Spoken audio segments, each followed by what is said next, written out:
السلام علیکم ورحمۃ اللہ وبرکاتہ۔ میں سلیم استاد آپ سے مخاطب ہوں جو سیرت النبی صلی اللہ علیہ وسلم کا جو بڑا پروگرام چل رہا ہے میں اسی پر گفتگو کروں۔ تو جب اللہ کے نبی صلی اللہ علیہ وسلم نے مشرکین کی ہر حرکات کا مقابلہ کیا تو اس کے بعد اللہ کے نبی صلی اللہ علیہ وسلم نے اپنی جو دعوت و تبلیغ کو مکہ سے باہر پھیلانے کا فیصلہ کیا۔ تو اسی دوران جب نبوت کا 11واں سال تھا 620 عیسوی، مکہ میں مدینہ سے کچھ بڑے شخص بڑے قبیلوں کے سردار آئے، یعنی کہ اس طرح کہے گی کہ یہ ایک بیج کی مانند ہوتے ہیں اور یہ پورے درخت کو تیار کرتے تھے۔ اس طرح ان شخصوں کا مدینہ کے اندر رول تھا۔ یہ 6 بڑے لوگ تھے، ان میں اسد بن زرارہ، اوف بن حارث، رافع بن مالک، عتبہ بن عامر اور حارث بن عبداللہ۔ یہ 6 لوگ تھے جن کو اللہ کے نبی صلی اللہ علیہ وسلم نے اسلام کی دعوت دی۔ ہوا یوں کہ مدینے میں رہتے تھے، مدینے میں یہود آباد تھی، اوس اور حزرج مدینے کے 2 بڑے قبائل تھے، لیکن ان کے ساتھ یہود بھی رہتے تھے، یہود مدینہ۔ وہ یہ کہتے تھے کہ آخری نبی آئے گا، ہم اس کے ساتھ مل کر تم کو عاد اور ارم کی طرح قتل کر ڈالیں، ہم اس کے لشکر میں شامل ہو جائیں گے۔ گویا مدینہ کے لوگوں کو اس بات کا علم تھا کہ ایک آخری نبی آنے والا ہے دنیا میں۔ جب اللہ کے نبی صلی اللہ علیہ وسلم نے ان کو اسلام کی حقیقت بتائی، نبوت کے بارے میں بتایا، انہوں نے یہ کہا کہ یہ نہ ہو کہ یہودی ہم پر سبقت لے جائیں، ہمیں یہ موقع ملا ہوا ہے، ہم اس شخص کی دعوت کو قبول کر لیں۔ گویا انہوں نے اسلام کو قبول کر لیا۔ واپس وہ مدینے میں آئے، مدینے جا کر انہوں نے اسلام کی دعوت پر کام کرنا شروع۔ گویا کہ مدینے میں یہ بیسیکلی ان سے پہلے بھی کچھ لوگ تھے جنہوں نے اسلام قبول کیا تھا، لیکن جو مزید جو اسلام کا کام ہوا مدینے کے اندر وہ ان لوگوں کی وجہ سے۔ نبوت کا 11واں سال تھا، اسی سال اللہ کے نبی صلی اللہ علیہ وسلم نے اپنا دوسرا نکاح کیا سیدنا صدیق اکبر رضی اللہ تعالیٰ عنہ کی بیٹی حضرت سیدنا عائشہ صدیقہ رضی اللہ تعالیٰ عنہ کے ساتھ نکاح کیا تھا، اور اس کی جو رخصتی ہوئی تھی وہ ہجرت مدینہ کے بعد ہوئی۔ اس کے بعد آگے اللہ کے نبی صلی اللہ علیہ وسلم کی زندگی میں ایک بڑا واقعہ رخ جس کو واقعہ معراج کہتے ہیں۔ اب یہ واقعہ معراج کب ہوا؟ تو جو بڑے سیرت نگار ہیں ان کے نزدیک کچھ مختلف اقوال ہیں۔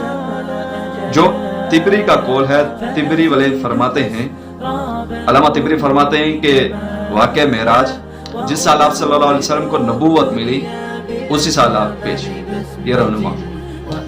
علامہ قرطبی رحمہ اللہ فرماتے ہیں کہ یہ نبوت کے 5ویں سال۔ علامہ منصور پوری فرماتے ہیں کہ یہ نبوت کے 10ویں سال ماہ رجب۔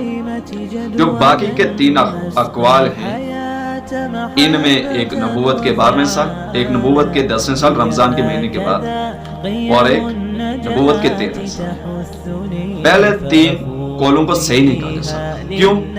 کیونکہ یہ تینوں قول حضرت خدیجہ الکبریٰ رضی اللہ تعالیٰ عنہ کی وفات سے پہلے کی، لیکن جو پنجگانہ نماز تھی وہ واقع معراج میں فرض ہوئی تھی۔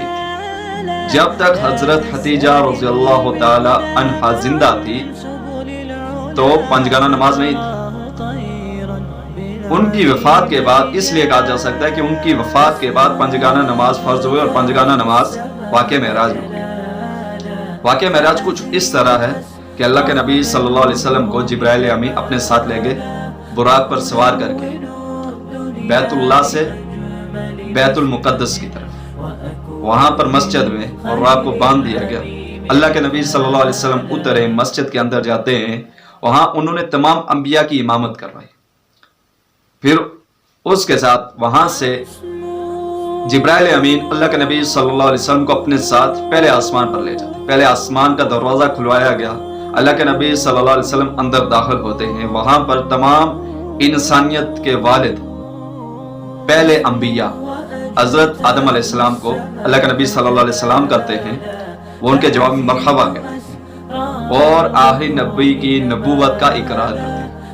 اللہ کے نبی صلی اللہ علیہ وسلم دوسرے آسمان پر جاتے ہیں، دوسرے آسمان کا دروازہ کھلایا گیا، اندر جاتے ہیں، وہاں پر حضرت یحییٰ بن زکریا علیہ السلام اور حضرت عیسیٰ بن مریم علیہ الصلوۃ والسلام وہاں پر موجود ہوتے ہیں. اللہ کے نبی صلی اللہ علیہ وسلم ان کو سلام کہتے ہیں, وہ مرحبا کہتے ہیں, اور آخری نبی کی نبوت کا اقرار کرتے ہیں. اللہ کے نبی صلی اللہ علیہ وسلم اسی طرح تیسرے آسمان پر جاتے ہیں, وہاں پر حضرت یوسف علیہ الصلوۃ والسلام کو سلام کہتے ہیں, وہ بھی ان کو مرحبا کہتے ہیں. چوتھے آسمان پر اللہ کے نبی صلی اللہ علیہ وسلم کی ملاقات حضرت ادریس علیہ الصلوۃ والسلام سے ہوتی ہے. پانچویں پر اسی طرح عیسیٰ بن ہارون بن عمران علیہ الصلوۃ والسلام سے ہوتی ہے. چھٹے آسمان پر اللہ کے نبی صلی اللہ علیہ وسلم سے جس نبی کی ملاقات ہوتی ہے وہ ہے حضرت موسیٰ علیہ الصلوۃ والسلام. جب ان کو سلام کرتے ہیں وہ جواب مرحبا کہتے ہیں, آخری نبی کی نبوت کا اقرار کرتے ہیں. جب اللہ کے نبی صلی اللہ علیہ وسلم سے چل پڑتے وہ رونا شروع ہو جاتے ہیں. اللہ کے نبی صلی اللہ علیہ وسلم ان سے پوچھتے ہیں آپ کیوں رو رہے ہیں؟ انہوں نے فرمایا کہ میرے بعد ایک ایسا نوجوان جس کو نبوت ملی, اس کی امت کے سب سے زیادہ لوگ جنت میں داخل ہوئے. ساتویں آسمان پر اللہ کے نبی صلی اللہ علیہ وسلم کی ملاقات حضرت ابراہیم علیہ الصلوۃ والسلام سے ہوئی. ان کو سلام کرتے ہیں, وہ مرحبا کہتے ہیں اور آپ کی نبوت کا اقرار کرتے ہیں. وہاں سے آپ کو حضرت جبرائیل علیہ الصلوۃ والسلام سدرۃ المنتہا پر لے جاتے ہیں. پھر وہاں سے آپ کو اللہ رب العزت کے دربار میں بھیجتے ہیں. اللہ رب العزت سے آپ کی ملاقات ہوتی ہے, وحی کا نزول شروع.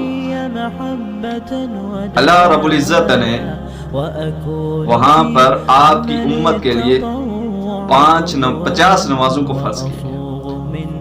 جب اللہ کے نبی صلی اللہ علیہ وسلم واپس آتے ہیں چھٹے آسمان پر, حضرت موسیٰ علیہ الصلوۃ والسلام سے کے پاس سے گزرتے ہیں. موسیٰ علیہ الصلوۃ والسلام پوچھتے ہیں کہ آپ اللہ رب العزت نے آپ کے لیے کیا حکم جاری کیا؟ اللہ کے نبی صلی اللہ علیہ وسلم فرماتے ہیں کہ 50 نمازوں کو. اللہ کے نبی صلی اللہ علیہ وسلم سے موسیٰ علیہ السلام فرماتے ہیں آپ واپس جائیے, تخفیف کر دیجیے. واپس جاتے ہیں, پھر 10 نمازوں میں کمی ہوتی ہے, پھر واپس آتے ہیں, یہاں تک کہ نمازیں صرف 5 رہ جاتی ہیں. موسیٰ علیہ السلام کہتے ہیں کہ آپ پھر جائیے, نمازوں میں کمی کریں. فرماتے ہیں نہیں, اب مجھے خود اپنے رب سے شرم محسوس ہو. تو یہ جو پنجگانہ نماز تھی یہ واقعہ معراج میں فرض ہوئی.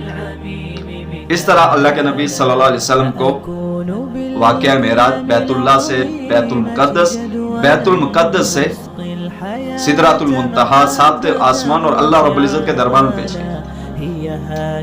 اس کے ساتھ ساتھ جب اللہ کے نبی صلی اللہ علیہ وسلم کو معراج کے سفر پر تھے, وہاں پر انہوں نے کچھ لوگوں کو دیکھا, کچھ سودخور لوگوں کو دیکھا کہ جن کے پیٹ اتنے بڑے تھے کہ وہ اپنے جسم کو ہلا نہیں سکتے. اللہ کے نبی صلی اللہ علیہ وسلم نے زناکاروں کو دیکھا, ان کی خوراک کو دیکھا. پھر اللہ کے نبی صلی اللہ علیہ وسلم نے ایسی عورتوں کو دیکھا جو اپنے شوہروں کے علاوہ ناجائز طریقے سے دوسروں سے اولاد داخل کرتے, ان کے انجام کو بھی دیکھا.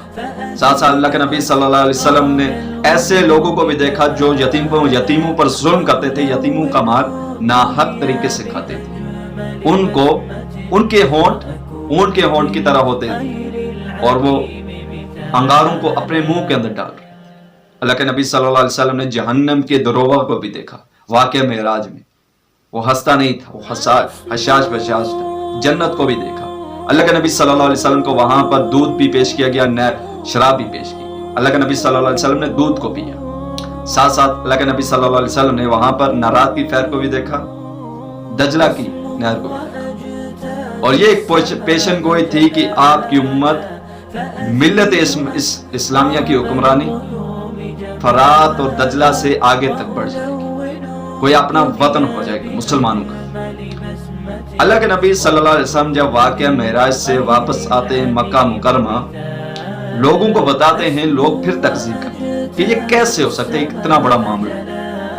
جب وہ لوگ آپ سے بیت المقدس کے بارے میں سوال کرتے ہیں, اللہ رب العزت پوری آپ صلی اللہ علیہ وسلم کے سامنے اس واقعے کو کھول دیتے ہیں, دل کی روشنی کو کھول دیتے ہیں, آپ لوگوں کے سامنے اس پورے منظر کو بیان کرتے ہیں. لیکن مشرکین مکہ آپ صلی اللہ علیہ وسلم کی پھر بھی تکذیب کرتے ہیں. لیکن سیدنا صدیق اکبر رضی اللہ تعالی عنہ نے سب سے پہلے اس واقعے کی بلا دلیل تصدیق کی. وہاں سے ان کو صدیق کا لقب، تصدیق۔ یہ تھا اللہ کے نبی صلی اللہ علیہ وسلم کا واقعہ معراج کا سفر، کہ وہاں پر 5 گانا نماز فرض ہوئی اور وہاں پر ان کی انبیاء علیہ السلام سے ملاقات ہوئی۔ امید کرتا ہوں آپ کو میرا یہ ٹاپک پسند آیا ہوگا۔ میں نے اگر کوئی غلط بات کی ہو میری اصلاح کر دیجیے گا۔ اپنے بھائی سلیم مشتاق چغتائی کو دعاؤں میں یاد رکھیے گا۔ ہمارے یوٹیوب چینل کو سپورٹ کیجیے، ہمارے سبسکرائبر ہمارے ویوز میں بڑھنے میں ہماری مدد کر دیجیے۔ اپنے بھائی سلیم مشتاق چغتائی کو اجازت دیجیے۔ وآخر دعوانا الحمدللہ۔